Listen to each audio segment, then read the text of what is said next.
Keene High School, class of 2023, fellow graduates, parents, family, administration, faculty, and clergy. My name is Sophie Copeland, the Mistress of Ceremonies for this afternoon's baccalaureate and a graduating senior. It is my honor to lead us through this program as we begin our final week at Keene High School. Thank you to Dr. Elise and Senior Owen Thornton for performing their piano duet for the seniors' processional. I would like to take a moment to explain what a baccalaureate service is. The baccalaureate ceremony is a ceremony focused on reflection. Seen as a farewell sermon to graduates, speeches may include a charge to go out into the community and make a difference to make your high school proud. Clearly, our work is not done after graduation just because we are leaving these hallowed halls. Our focus is merely going to need to shift so that we are able to see the world through a more global lens, challenging ourselves to embrace opportunities in all of our post-Keene High School pursuits. It is our hope that by virtue of the stories you hear today, you feel inspired. It could be by Reverend Worth's invocation and benediction, our student speakers' stories, some individual and in tandem, but all which speak to perseverance, service, and/or optimism. Our keynote speaker's words of wisdom will no doubt add a lilt to the ceremony. She has been a mainstay at Keene High School for nearly 3 decades. Perhaps you'll leave energized by all the pieces in a way that resonates to each of you. Some pieces are short and straight to the point, and others will take us on a journey through the individual speaker's experience. We are also privileged to listen to the music of our baccalaureate singers under the direction of Dr. Leese. Even though we won't have the opportunity to gather at St. James Church like in years past, pre-pandemic, we are grateful for the words of their clergy, Reverend Elsa Worth, as she shares her uplifting invocation at this time. And student speakers, please stay seated until I share your introduction with the audience. Thank you.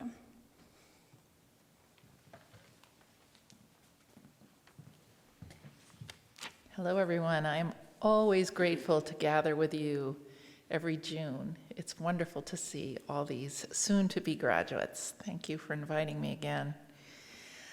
I'm honored to offer the invocation and benediction, and considering the considerable disruption that the pandemic has caused to your high school careers, I commend you all, and I commend your teachers and your families for your resilience and your ability to get to this moment.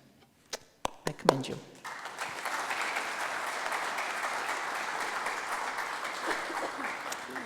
So as an invocation to this auspicious occasion, I invite you into a spirit of prayer.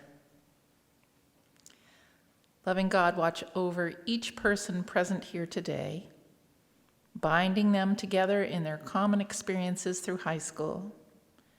Bind them together in their caring for one another, and bind them together in all that they have endured and shared, that it may strengthen them in the knowledge of how much we really need and rely on one another in this world. May your spirit be in these soon-to-be graduates, among them and between them here tonight, as we celebrate an important milestone, and may this pivotal moment in their lives mark the start of a hopeful new day. Amen.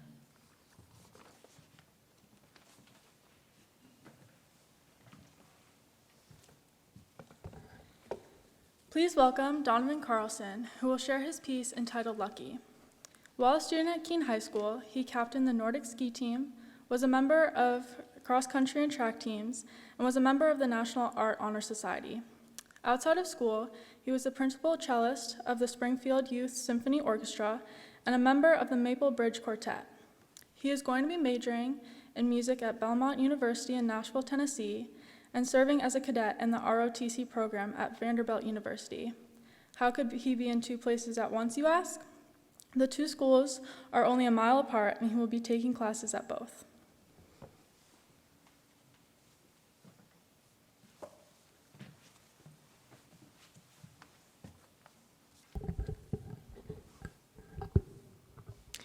Good afternoon, class of 2023, family, staff, everyone else.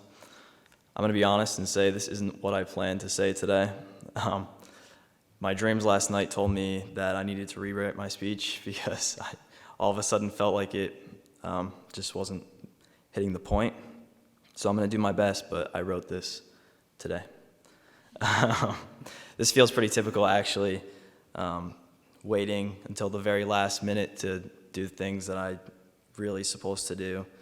If there's one thing high school is ingrained in my brain, it's that if I really put my mind to it, I can do anything the day of. That's not good, no.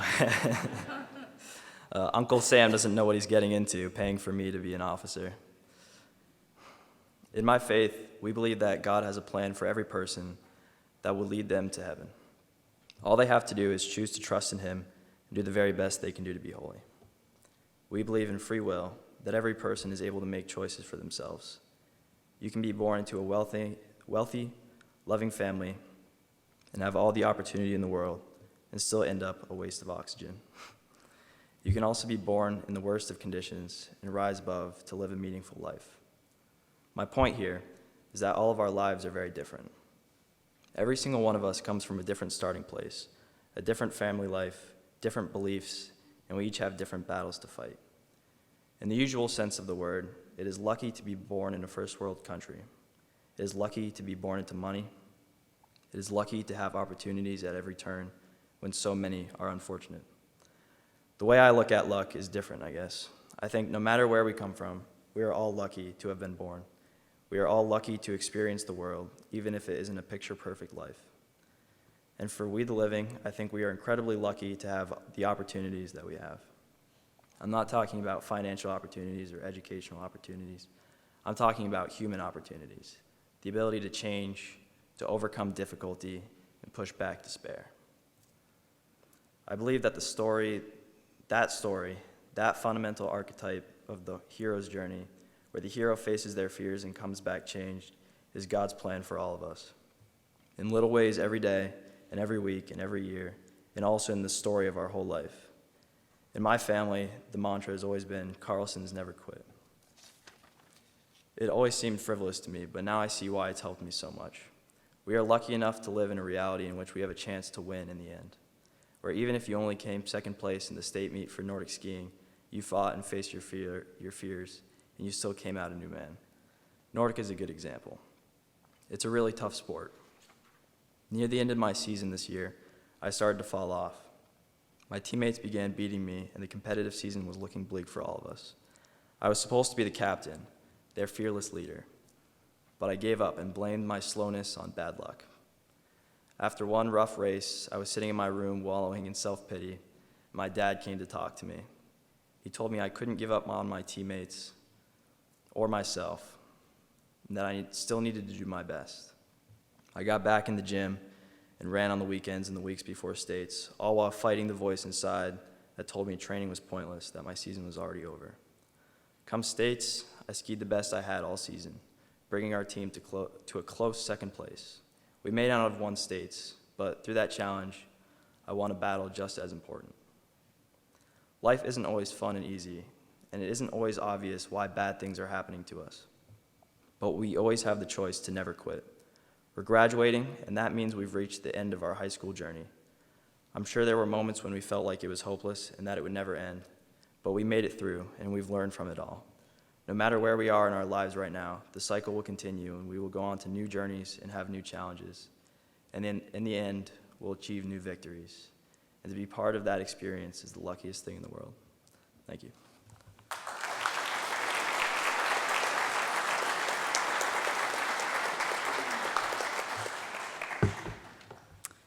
Paige Knapp will now share her piece entitled Opportunities Take Flight. And while at Keene High School, she participated in varsity soccer and basketball, was a member of the Student Athlete Leadership Council and the National Art Honor Society, and the Yearbook Club. Her senior year, she took AP Art and AP Physics in order to prepare for the work she will be doing after high school in the United States Air Force as a mechanical engineer and possibly a combat photographer in the United States Air Force in the future.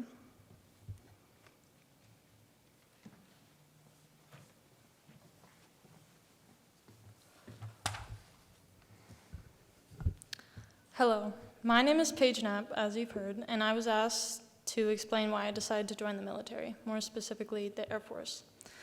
To be completely honest, the military was more practical than having to pay for college, no matter what I went to school for, whether it was art or engineering.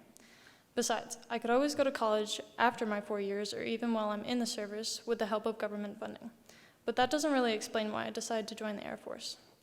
When I was younger, my biggest dream was to be an astronaut, to fly up and leave my mark on the moon, Mars, or another inhabitable planet. But as I got older, I realized a more realistic way of leaving my mark on the world, and that was through photography.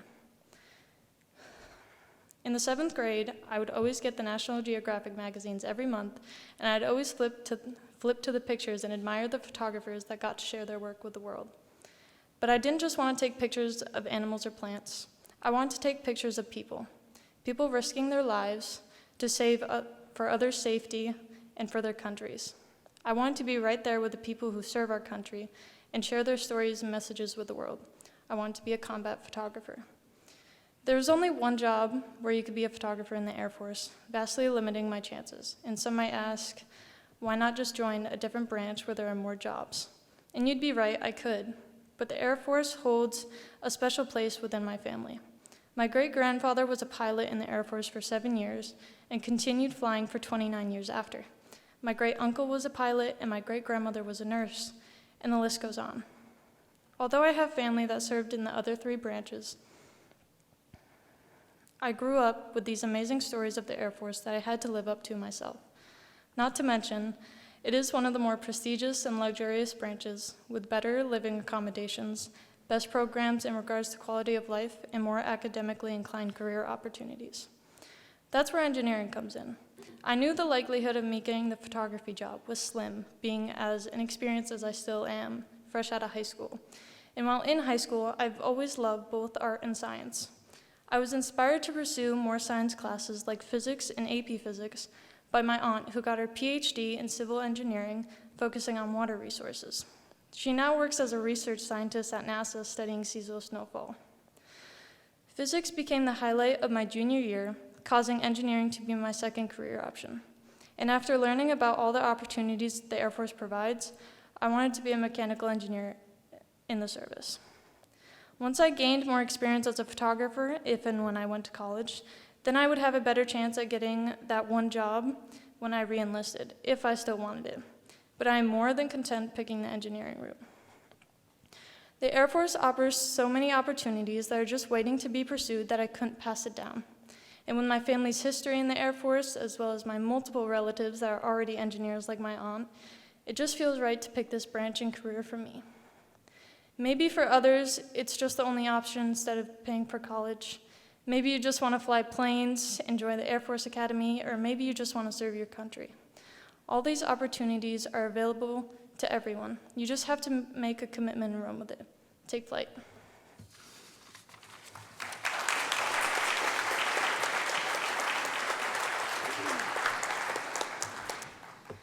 Zoe Waters will now share her piece entitled Wrestling with Life.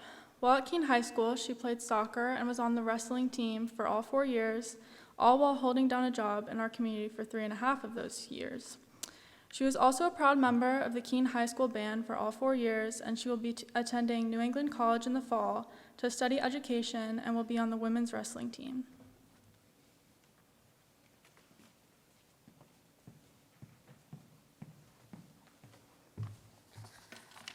Good afternoon, class of 2023 graduates, teachers, and staff.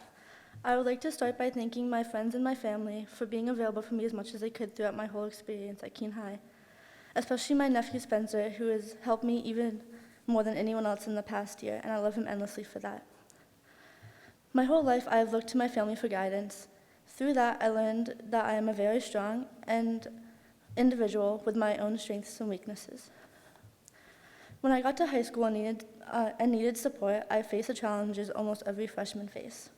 I needed an escape from reality, and luckily for me, I had one. I knew that no matter what kind of day I had, it would end with wrestling. It was only a small 2-hour period of time, but it was the best time of each of my days. When I started wrestling, I was only going to commit through high school and then stop. It was supposed to be something I did for fun, and that was it. I never expected to fall in love with it. Even at the beginning of this year, I didn't think I would continue after high school. It wasn't until about halfway through the season that thought even crossed my mind.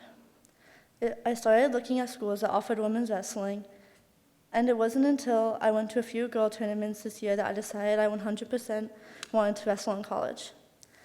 I didn't lose to a girl this year, and I won the girls' states and New England's tournaments. It made me realize that maybe I could actually be successful in college wrestling. I got accepted into New England College, which was one of the 2 schools that I applied to. I'll be majoring in education, with my goal being to become a middle school math teacher. It's the first year New England College will have a women's wrestling team, and I'm very happy I get to be a part of it. As I look back on my 4 years here, I see someone who has done what she never thought she could.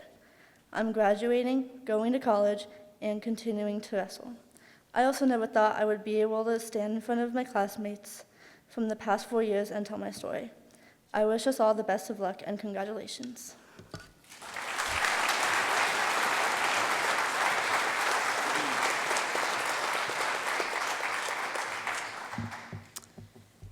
Jack Hebert will now share his piece entitled Switching Gears. And while at Keene High School, he was on the wrestling team for all 4 years. Concurrent with being a student at Keene High School, he has worked in the community since he was old enough to do so. Presently, he works at Full Throttle Power Sports, and he will attend the Motorcycle Mechanic Institute in Glendale, Arizona in September. Upon completion of this program, he will be a certified tech and hopes to open his own motorcycle shop in New Hampshire.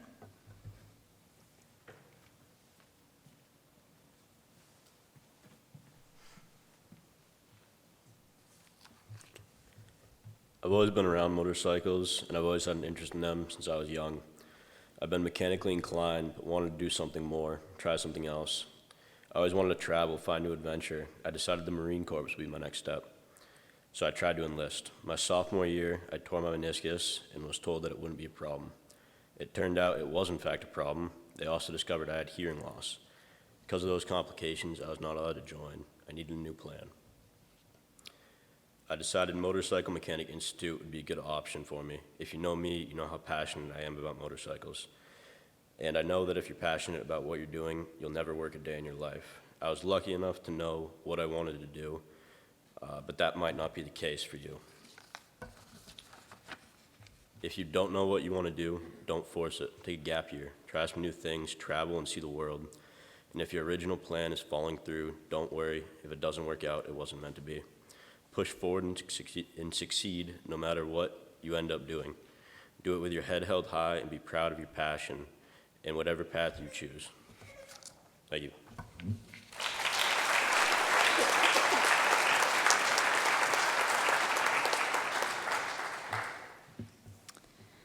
The Baccalaureate Singers, led by Dr. Leese, will now perform a piece entitled I Choose Love by Mark Miller. We are a fortunate school to have Dr. Leese as an integral part of our faculty.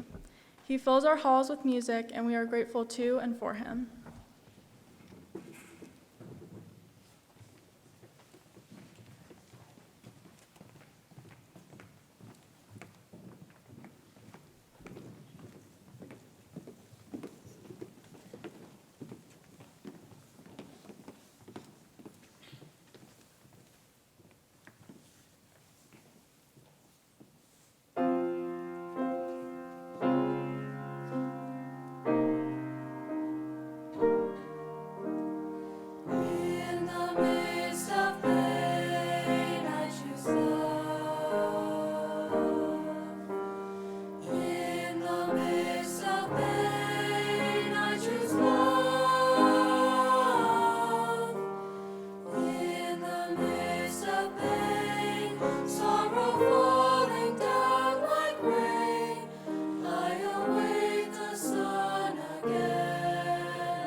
Ms. Suzanne Charles is today's keynote speaker and KHS Outstanding Educator in 2022. She is a faculty member of the World Languages Department, and she has taught Spanish at Keene High for the past 29 years. In that time, she has taught Spanish 1, 2, 3, 4, 5, and AP. She served as department chair of the World Languages Department for 17 years. And in addition, she has organized and chaperoned multiple trips to Spain and served as a student council advisor and National Honor Society for several years. Ms. Charles has also taught as an adjunct professor at Keene State College in the Modern Languages Department and is currently teaching World Language Methodology in Secondary Teacher Education Department.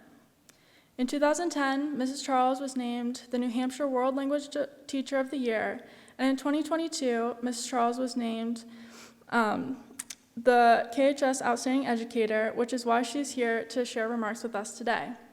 Please join me in welcoming Ms. Charles, and her piece is entitled, Communicate to Connect.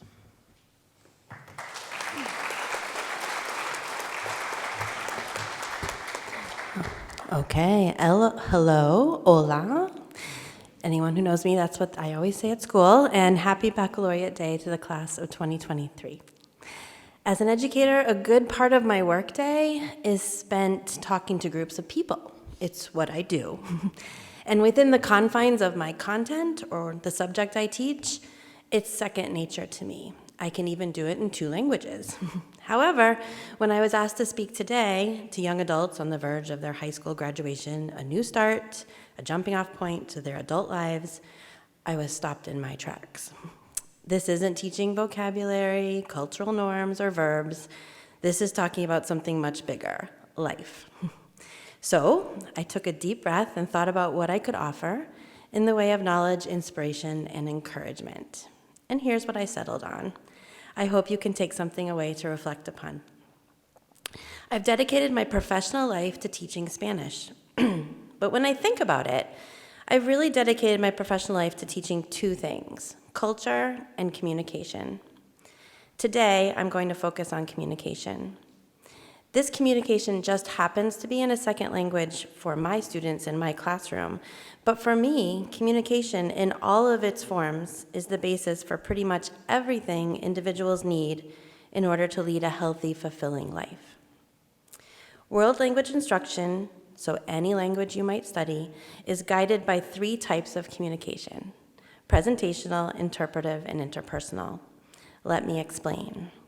And I apologize to those of you sitting up here who have taken multiple courses in world language and have heard this. I will be brief.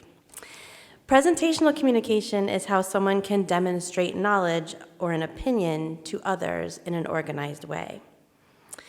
It can be in writing or in speaking.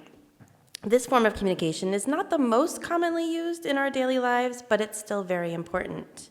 When someone writes a social media post, an email to ask for something, a college essay, makes a presentation to a class or an employer, this is all presentational communication. Interpretive communication is how someone comprehends what they either read or hear. And this really, honestly, is the most used form of communication. Every day, each of us faces thousands of spoken or written words, whether in classrooms, in our families, in the hallways, at our place of employment, on a playing field, listening to Spotify, watching a TikTok, reading a text, relishing our favorite film or book or TV show, or even just eavesdropping on a conversation at the table next to us. The 3rd type of communication is interpersonal.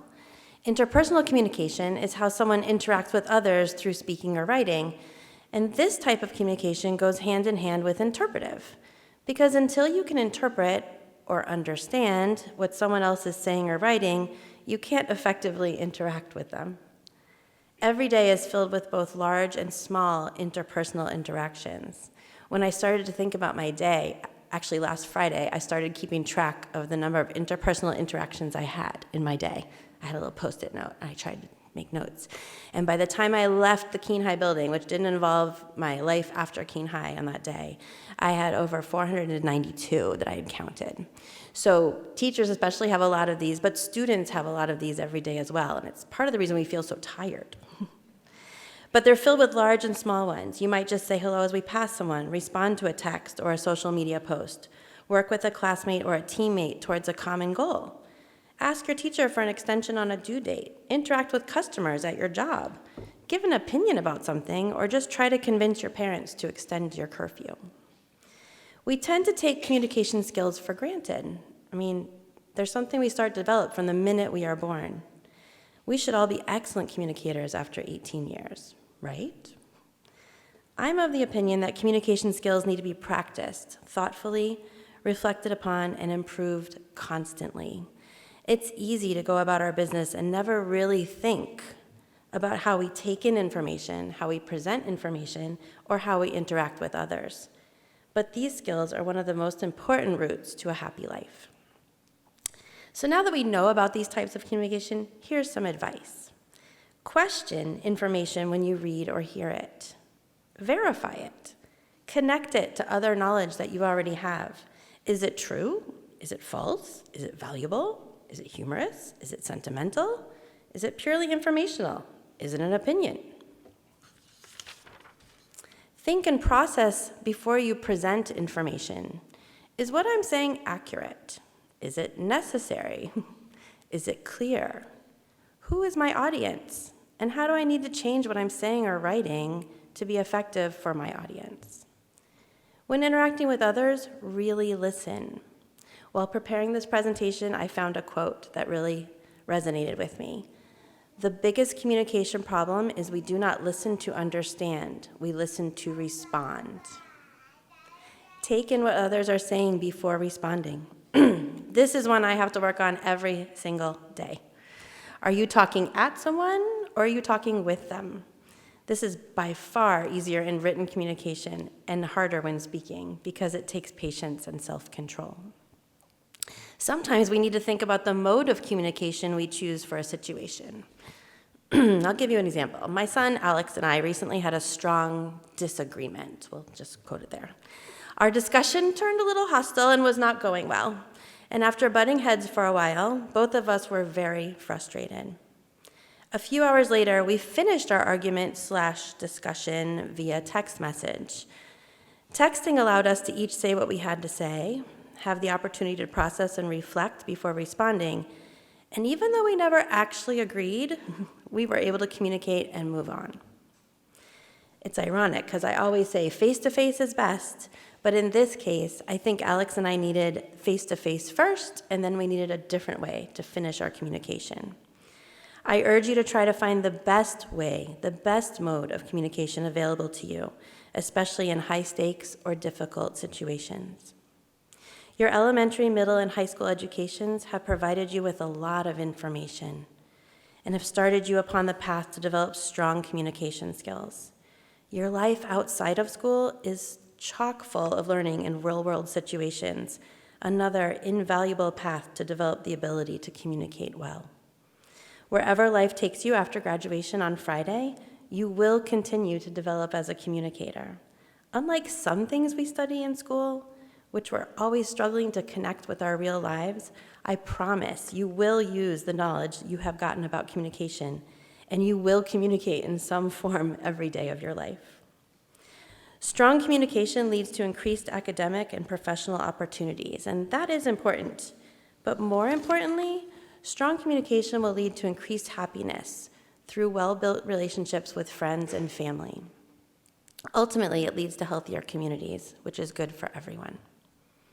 If my students in Spanish 1 or Spanish 5 or AP forget irregular verb conjugations, that's okay. If they can't remember a specific vocabulary word, that's okay. However, I hope they always remember that even if communication in all of its forms is imperfect, it is important. It allows us to have connections with the world around us, to keep learning, to help others, to form and maintain relationships, and to collaborate to solve problems. As you enter this final week of your high school career, I encourage you to celebrate your accomplishments and try to celebrate using those communication skills. Use your interpretive skills. Listen to the speeches tonight at Selma Gundy and at the commencement ceremony, and connect their messages with your own feelings about this time in your life. Take time to communicate with those who have been an integral part of your journey so far. You can do this presentationally. You can write someone a card or a letter. Interpersonally, take time to tell someone they've made a difference in your experience. Shoot them a text. Stop by and say goodbye to someone you may not see often after you graduate. These are the moments that will stick with you, and you won't regret it. Class of 2023, go forth into the world and experience as much as you can. Continue to become outstanding educators academically, professionally, and personally. I promise it will help you to lead more meaningful and fulfilling lives. Congratulations.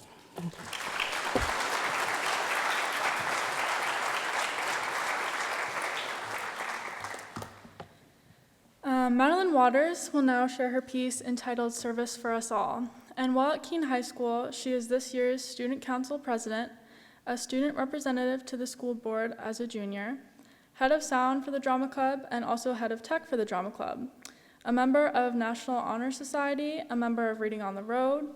She interned at the Cheshire County Historical Society and attended Camp Dakota since age 10, and in her spare time, she also works at Echo Restaurant in Brattleboro, Vermont. Next year, she will attend George Washington University as a member of the honors program, and she plans to major in history with a possible double major in journalism.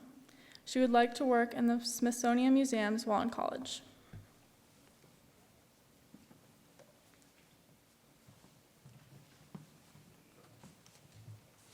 Hello, everyone. My name is Maddie Waters, as Sophie just said. I want to start by thanking my family and my friends and the staff and the administration that have been so integral to my high school experience. I want to thank Ms. Rokes for organizing this whole night and inviting me to speak. And I also want to thank Sophie Copeland, who has been a great mistress of ceremony and was one of my first friends at Chesterfield School in kindergarten. This past March, I had the incredible honor of attending the United States Senate Youth Program. This program is unlike any other. In 1962, the Senate signed into law that every year 104 juniors and seniors in high school, 2 from each state, Washington, D.C., and DODEA, which is the Department of Defense Education Activity, would spend a week in our nation's capital, funded by the Hearst Foundation, which I am incredibly grateful for, interacting with some of the most influential leaders of our country. I could stand up here talking you all through the notes that I took from each of the over 20 speakers, describe the monuments we toured, and emphasize the importance of every friendship I formed, but none of us wanted to hear me talk for that long, so I will choose a few moments to highlight. Senator John Hickenlooper of Colorado was one of the Senate co-chairs for the program this year. He was not someone that I had been familiar with prior to Washington Week, but his speech moved all of us more than we could have ever imagined. He spoke of his slow journey to politics. He spent years as a geologist, but joked about the lack of opportunities during the economic lows of the 1980s. His solution to this was to open the first ever brew pub in Colorado. And in this role as business owner, developed a deep love of Colorado, its community, and its budding economy. He then became the mayor of Denver, and then many consider him to be the reason for the city's current success. Then the governor of Colorado, and now a senator. He spoke to us about the importance of living and understanding a community before you go on to serve them. The most important topic he covered, in my opinion, was respect. Senator Hickenlooper has never allowed attack ads to be a part of his campaign, and he never will. He explains that it's simple economics. If you attack someone, they attack back, and both of your sales will go down. Coke and Pepsi don't attack each other, so why should politicians? Because as you attack each other, the overall trust in the political system will go down. No government can run off of the fuel that hatred provides, so we must not let it fuel any part of us. On our final full day of Washington Week, we went to the Pentagon to hear from General Mark Milley, chairman of the Joint Chiefs of Staff.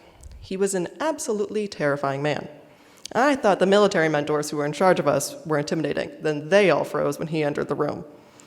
He started by informing us that he could have us all on the floor begging for mercy in 72 hours. However, the general ended up being a rather hilarious speaker with many one-liners that had us in tears by the end. He made important points too. He emphasized the absolute importance of peace, but also always being ready for war. He said the greatest asset a person can have is their moral courage. He outlined the role of a civilian. The military is willing to die for the Constitution, he said, so it is our job to ensure that the Constitution and its values are passed on to the next generation. One of the first and best speakers was Associate Justice Sonia Sotomayor of the Supreme Court. We went into the actual Supreme Court room and were told the history of the building by a docent until the justice arrived. I was expecting an incredibly serious woman in a long black robe to sit high above us on the justice bench. When she rounded the corner, though, she immediately waved to us. She wore a pair of slacks and a cheetah print blazer. She walked right up to us, brushing past us, weaving through the benches as she spoke. She emphasized the fact that each case must have a winner, but that also requires a loser, someone who believed with their whole being that they were right, and they were just told otherwise. That means that not a single case is easy, and not a single one ever will be. The best thing she told us, though, was not to let the world pass us by, to not be a bystander, to be our own lives. However, she phrased this as, and I quote, "Don't get hit by a bus." Each of these speakers imparted wisdom and advice that was clearly gained through time, effort, and their own mistakes. However, their individual advice was not what moved me most, but instead the way all of them spoke about what they have dedicated their lives to. When speaking of politicians and judges and journalists, we often treat them with hostility and assume their intentions of cruelty. Sometimes that assumption is absolutely deserved, but speaking with each of these powerful people, their genuine passion and love for their work was clear. They spoke of their work as service, service to their families, service to their communities, service to their country. They do not hold the title of civil servant lightly, and truly believe in dedicating their lives to the betterment of our futures. Not all of us will agree with the methods they use to do so or the changes they make. Many of the speakers we heard from have fundamentally different views than I do, but they still give me hope. Sure, we all know politicians looking at a bunch of politically motivated young students were going to paint a pretty picture of themselves and their lives. Many of the speakers spoke of bipartisanship they refused to practice in actuality, or skipped over controversial topics we all tried to ask about. But that did not change the newfound respect I had for them and their work. As long as there are people of all ages, backgrounds, belief systems, and parties committing themselves to service to their families, their schools, their communities, the military, their jobs, the political world, as long as we all strive to be of service, our futures remain open to every possibility for all of us. Thank you.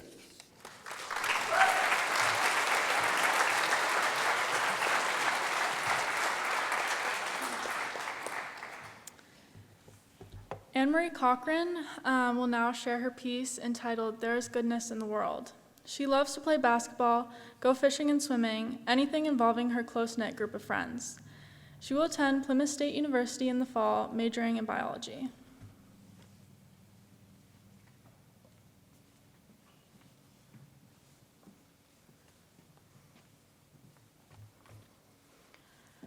Everyone's speech seems so formal, mine's not really, but I wanted to start by thanking everyone who helped me get here today. As I started high school, the first 2 years were super rough for me. Freshman year was a good start, and it showed me what school should have been until COVID hit. COVID did not help, and I struggled so much with learning during the remote time. At the start of sophomore year, personal reasons started to get in the way of school, and it made it seem not so important. Along with COVID and not having a home, and at that point getting into things I shouldn't have, I completely stopped going to school, and I was never invited to stay with my mom, so I was everywhere but home. Nowadays, my mom and I text on special occasions like Christmas and birthdays, but we don't talk anymore. But sometimes you don't get to grow with the family you were born into. In April of my junior year, I was put into foster care because I had missed more than 2 years of school continuously. My mom could not get me to go, no matter what. When I first got there, I didn't really like it. I really wanted to go back to the way that things were. Cindy and Bob have no clue how much they've helped me from the start. I went into their home, and they fought for me to stay there because they knew the residential school in Bennington was not a right choice for me. I've been in their home for more than a year now, and I love them like they should have been there the whole time. I thought from the start it was going to suck because I didn't know that I needed them and that my whole life needed to change. As I started going back to school, a lot of my peers didn't really like me, and it was really hard to get back into it. They thought that I didn't care about my future and I was just giving up because I didn't care, but didn't really know anything about me. Someone who inspired me to really get to where I am today is Mr. Good. He was always pushing me to do better because he knew that I could stay and get it done. I was there every day with my best friend Cheyenne. He helped me by talking to my teachers, letting me work in his room, and use his resources to get me the help I needed. He sat there 1,000 times, listened to me complain, cry, and use every emotion about 1,000 times. I take his advice to heart, and it means more than he knows. Someone else who I still go to today is Miss Chapdelaine. She's given me the most brutal, honest answer of everything, but she means it all with empathy. I see her every day to fill her in on what me and Emma go through every day, the tea. She makes each day better by being there, and she's pushing me to do better. She encourages me to get things done and has the best advice, and she is just so great, and I'm so thankful that I have her by my side. As I'm finishing up, you should get to know how I'm going to get from here to the future. If you told me a year ago I was going to be graduating and going to college, I would have not believed you. I would have definitely laughed in your face. But next year, I'm going to be going to Plymouth State, continuing to study biology, and then hopefully continue on to be a vet. And anyway, that's like my story. So thank you for your time.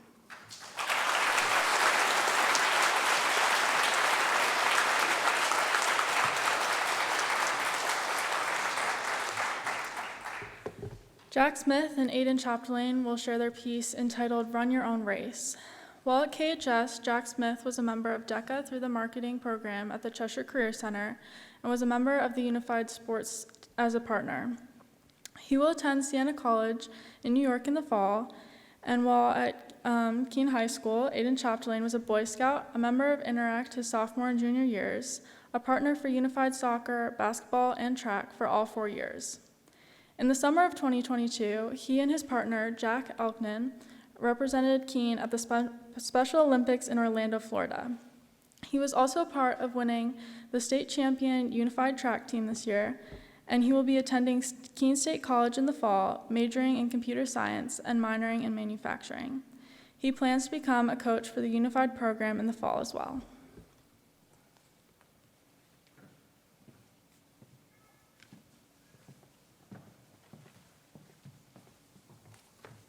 Hello. One of the most inspiring athletes I worked with, Jack Elkin, wrote this book here, which is titled Run Your Own Race, which is what we've decided to title the speech, as we felt it best represents Unified as a whole. I went into Keene High School with no interest of doing any extracurriculars or athletics. That was until November came around and Unified basketball signups were available. My older sister, Alex Smith, has Down syndrome and had been participating in Unified sports since she got into Keene High School. I enjoy playing basketball for fun, as well as spending time with my sister, so I decided to take a chance, and 4 years later, I'm so happy I made that decision. I met some of my favorite people ever. I'm not going to single out anybody because all my teammates were so amazing, although I do want to shout out my coach, Dan Gruber, as he ended up being one of the most influential people during my high school career. He may have not taught me a single thing about sports, but he taught me how to understand people's feelings. He taught me how to be a leader. Without him, I wouldn't have the confidence I have today, and I'm so grateful for him. Now I want to talk a little more about my sister, since she was the reason I joined Unified in the first place. When I joined Unified basketball, she could barely shoot a basketball and forget about dribbling. But every year I saw some more improvement, and I was very proud of her. This past season, I never saw her go a game without making at least 2 baskets, and she was a star for our team. She also had more hustle than anyone else on the team. Another thing I noticed changed over the years was her attitude. She was slacking early on, but she became more open and energetic every year, and she knows how to make the team laugh, even when we didn't play well, which wasn't often, but you get the idea. I never played Unified soccer, which I slightly regret. It's not my favorite sport, but with those teammates, I'm sure I would have been fine. I have played basketball and track with Unified for every year since my freshman year, and I have to say the experiences I had with those teams are the best I had in high school, and I will be missing those teammates dearly. I'll be leaving Keene to attend college, but I hope to make trips back to watch the Unified teams play again.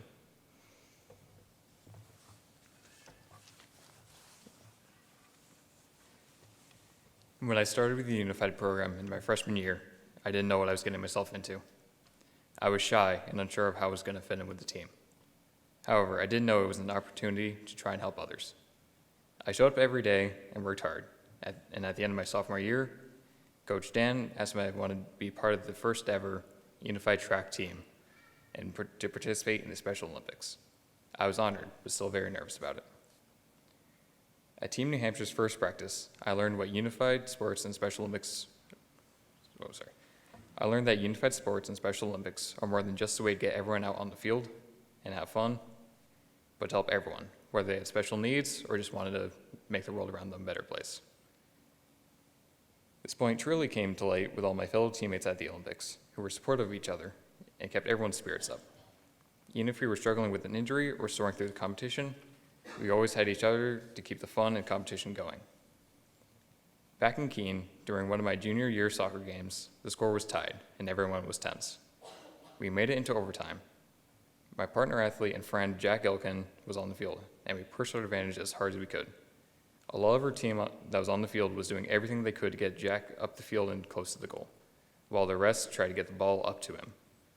After several stressful minutes, he got the ball and scored the game-winning shot. All of Keene's supporters and the entire team were ecstatic, and we moved on to the playoffs. However, not all days are for us to win, but no matter how close or far the loss was, we always picked ourselves back up and said, "Tomorrow is a new day," and kept going, which is mirrored by the Special Olympics slogan, "Let me win, but if I cannot win, let me be brave in the attempt." Even though this was my last year of competing, I plan to return to the team next season as an assistant coach and help the next generation in Unified strive for greatness, remain humble, and learn that helping others succeed is one of the best ways to improve oneself.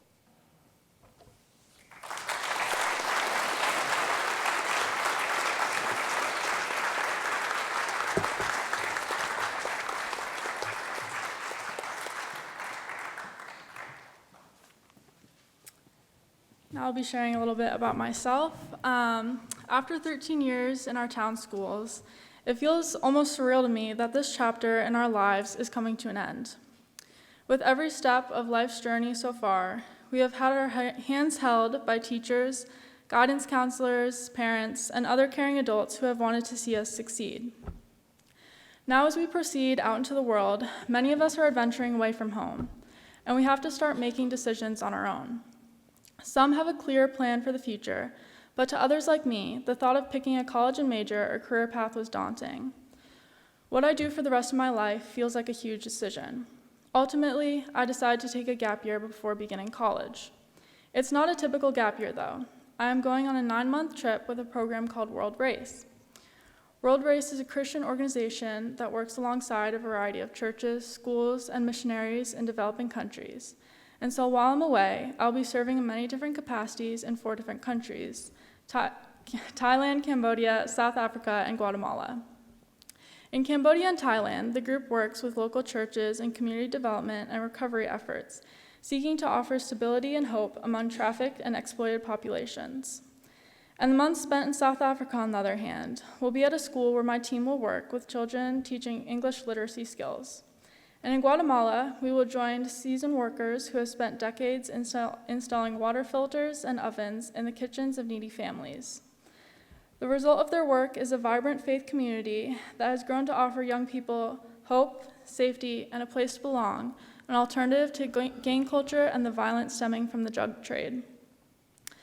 This time in our lives is brimming with opportunity, some might say more than we will ever have again. I chose to take advantage of this opportunity by traveling and seeing the world. I want to have a fuller global perspective, a strong foundation in my faith, and more life experience before I narrow down just what to study. And while at Keene High School, I've been challenged to think abstractly and express myself more clearly. I've grown creatively and enjoyed playing on the girls' tennis team. The friends I've made see the world from a variety of different perspectives and have helped me to refine my own outlook. The lessons I have taken, meanwhile, from my communities of faith at church and Camp Spofford have confirmed my understanding of what Christian leadership is all about. Jesus told us to love our neighbor as ourselves, and this, of course, is really hard to do unless we can step out of our comfort zone and try to see things from their point of view. And he served everyone. He served the poor, the social outcast, and the foreigner. And I don't know what I want to study yet, but I do know that I want to bring this perspective to whatever path I find myself on. And the strongest leaders are those who serve instead of seeking to be served. They know what it feels like to be an outsider. So each of our journeys is going to be different. For me, a year of practicing my faith in probably challenging circumstances may bring clarity to the next series of choices I make. And for each of us, I hope that the variety of perspectives that have fueled our growth here will help us to define a meaningful role in the world.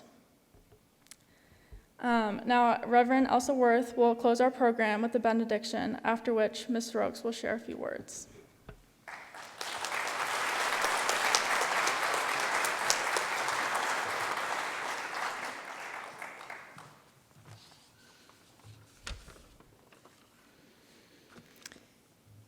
Listening to you all just reinforces for me how much hope I have in your generation. You know so well how much focus and compassion that this world is so in desperately of need. And you know what injustices need to be addressed. And you know that the very earth we walk on needs our attention, and that all the people that walk on it need to be seen and accepted and respected. You know all this. Your generation is awesome. And so as you head out into an uncertain world, I will be praying for you, as I have done all year, because you seem to invite me all the time. So I make that my business. And I hope that you will discover each of you, your unique calling to serve the world and all who live in it with vision and love. So with that in mind, I will offer this blessing. May God bless your feet wherever life leads you, and bless your hands that they may serve the world with integrity. Bless your eyes that you may see others with compassion and understanding. Bless your hearts that they may respond to the many needs and hurts of this world. Bless your lips that they may speak only healing and true words. Bless your minds that you may stay true to your highest ideals and use all your gifts with wisdom. And bless you as bearers of light in a world that is so often in the dark. Bless all your days, this day and graduation day, and all the days henceforth and evermore. Amen.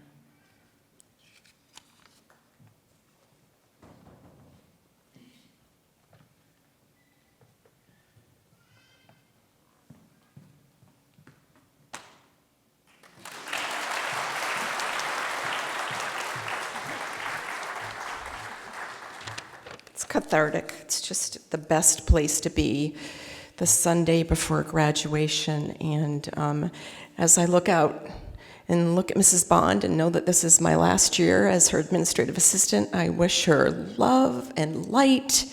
And she comes every year and she supports. And thanks, Dr. Gallagher, for everything you did this year to get the messages out from our speakers, because every single message is compelling. And we don't all have to be the same. We all have our own gifts. So if you don't know me, I'm Mrs. Rokes, been in the greenhouse and red house for 22 years at Keene High School, and I'm a baccalaureate advisor. So thank you to all of our speakers today, parents for supporting your students, and of course, our beloved clergy.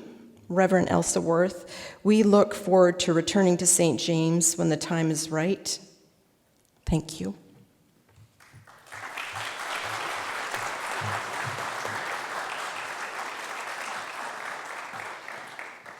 With love from the class of 2023. Thank you to Mrs. Charles for your keynote. We are a fortunate school to have you in our midst. Thank you.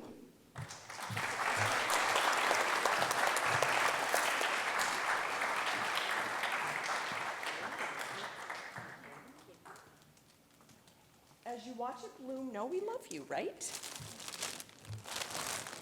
Thank you to Sophie Copeland. I think I may have overwhelmed her a little bit.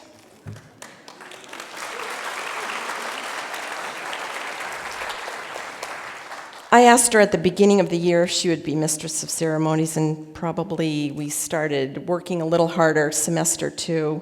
Please keep her in your prayers as she travels. She said to me, Mrs. Rokes, I'm taking a gap here. I said, well, what will you do? And she said, I'm going to 4 countries. So I said, tell us about your countries. Tell us about your church. Educate us. And she did. So let's give her a big round of applause.